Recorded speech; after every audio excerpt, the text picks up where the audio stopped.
Halo semuanya, kembali lagi sama aku, Safira Krismaandra dengan NIM V13230079.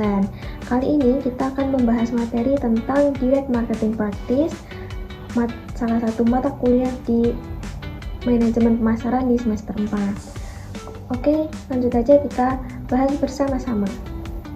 Direct Marketing Practice merupakan strategi pemasaran di mana perusahaan berkomunikasi langsung dengan konsumen tanpa melalui perantara.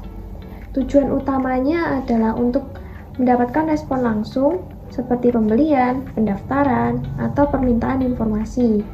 Nah, ciri-cirinya komunikasi terjadi secara dua arah, lalu bertujuan untuk menghasilkan tindakan segera, dan yang ketiga adalah personal dan tertarget.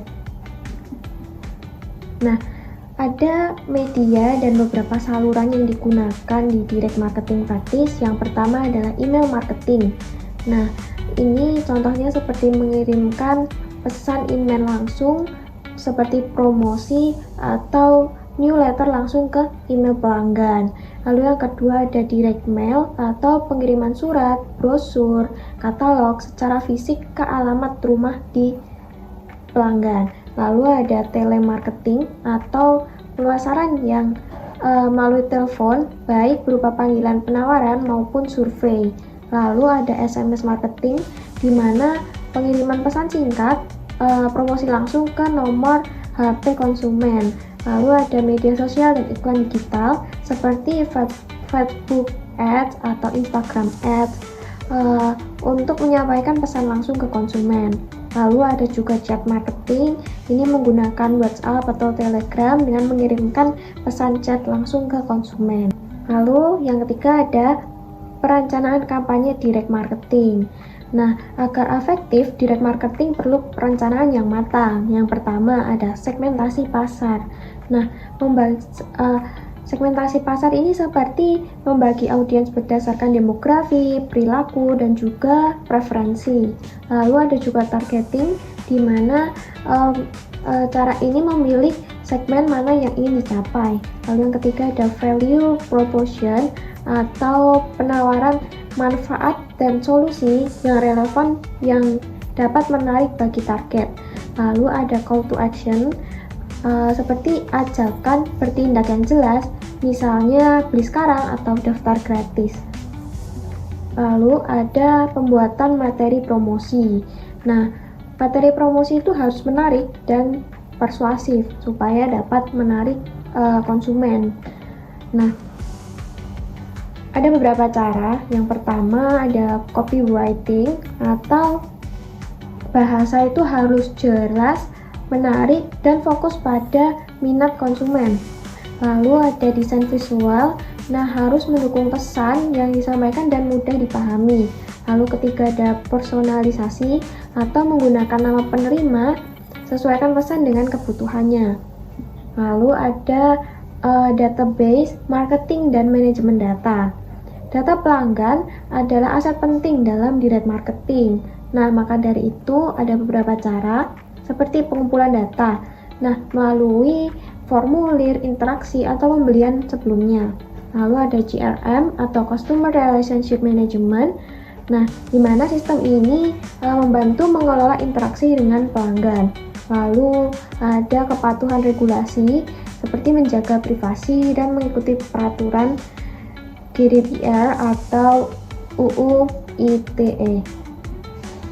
Lalu ada pengukuran dan evaluasi efektivitas. Lalu direct marketing itu memungkinkan pengukuran hasil secara langsung.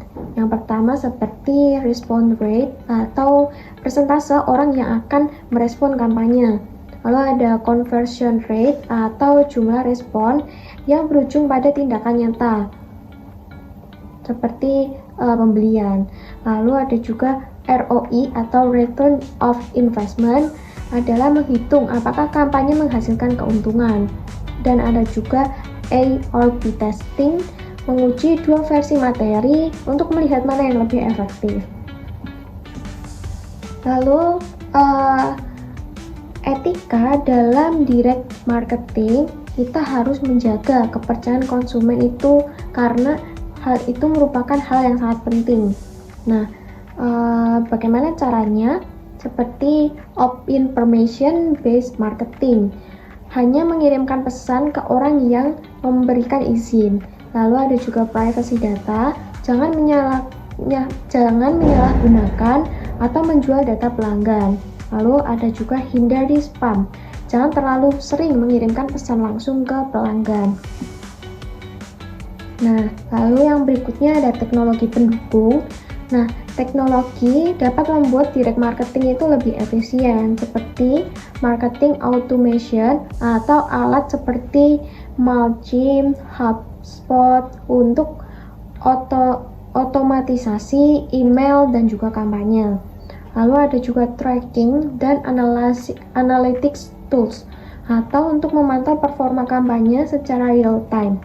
Ada juga integrasi sistem terhubung dengan platform e-commerce, CRM, dan media sosial. Juga harus mempelajari strategi segmentasi dan personalisasi lanjutan. Nah, seperti apa?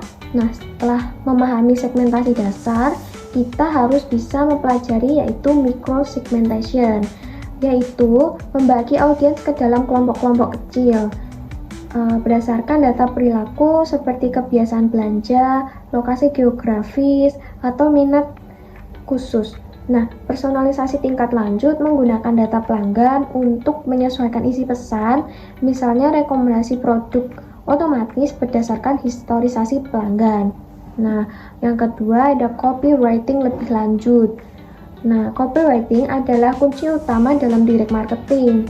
Nah, kita ada mungkin mempelajari beberapa model seperti model AIDA supaya menarik perhatian, attention, membangun minat, interest, menciptakan keinginan atau desire, dan mengajak bertindak atau action. Nah, lalu ada juga storytelling, ini mengemas pesan menjadi cerita yang emosional dan relevan.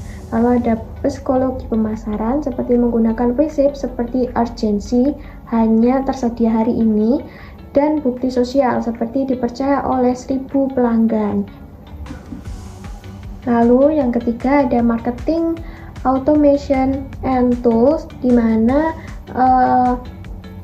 kita bisa belajar mengotomatisasikan kampanye menggunakan alat seperti Mailchimp atau ActiveCampaign untuk email otomatis, lalu CRM tools seperti HubSpot atau Salesforce untuk mengatur relasi dengan pelanggan. Contohnya seperti email otomatis saat seseorang menambahkan produk ke keranjang tapi belum di check out. Nah, selanjutnya kita akan mempelajari hal-hal yang bersifat strategis dan berbasis tren terbaru. Dalam dunia pemasaran digital, beberapa tahapannya seperti yang pertama, Integrated Marketing Communication atau IMC. Nah, menyatukan direct marketing dengan iklan, PR, promosi penjualan, dan digital marketing. Lalu membangun komunikasi merek yang konsisten di semua saluran dan merancang kampanye terpadu. Contohnya itu seperti kampanye produk baru yang dimunculkan di TV, email, dan juga media sosial secara langsung. Lalu ada yang kedua, ada Customer Journey Mapping, di mana memahami seluruh perjalanan pelanggan dari kenal sampai loyal dan menentukan titik-titik kontak seperti touch point di mana direct marketing bisa masuk. Contohnya itu seperti email pengingat, keranjang kosong, atau pesan ulang tahun seperti itu. Lalu yang ketiga ada behavioral marketing dan marketing berbasis AI. Nah, di sini kita bisa menggunakan data perilaku untuk mengatur waktu, pesan, dan saluran secara otomatis. Lalu mengenal tools berbasis AI seperti chatbot cerdas, rekomendasi otomatis, dan prediksi charm pelanggan. Contohnya seperti sistem otomatis mengirim promosi hanya jika pelanggan tidak aktif selama 30 hari. Lalu ada growth marketing and experience, fokus kepada pertumbuhan melalui eksperimen cepat dan iteratif. Lalu ada juga menggabungkan direct marketing dengan teknik growth hacking Misalnya viral loops atau referral. Lalu ada juga membuat hipotesis, eksperimen evaluasi ulang seperti metode ilmiah. Lalu yang kelima ada retention and loyalty marketing.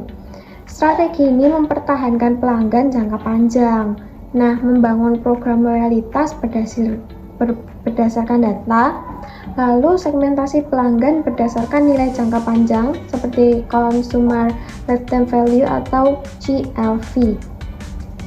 Lalu yang keenam ada kampanye real time dan trigger based marketing. Nah, di mana di sini mengirimkan pesan secara otomatis berdasarkan tindakan spesifik pengguna, misalnya klik, download, dan juga check out. Lalu ada juga yang ketujuh, menerapkan direct marketing di dunia nyata seperti project based. Kita bisa mengerjakan studi kasus nyata, merancang kampanye direct marketing dari nol, dan juga menganalisis hasil dan membuat laporan ROI.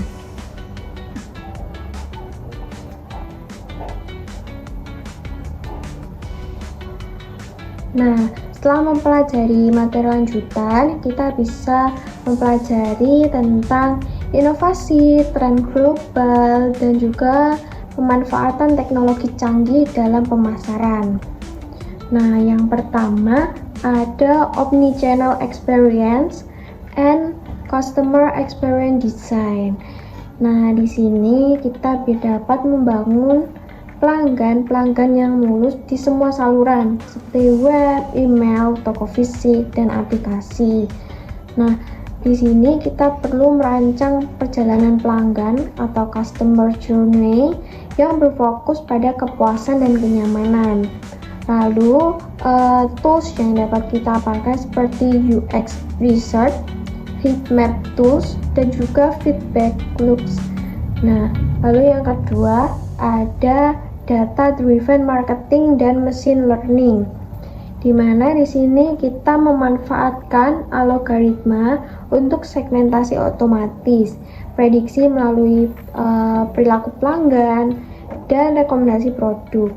Nah, analisis prediktif seperti mengetahui siapa yang memungkinkan akan membeli, berhenti, dan juga upgrade.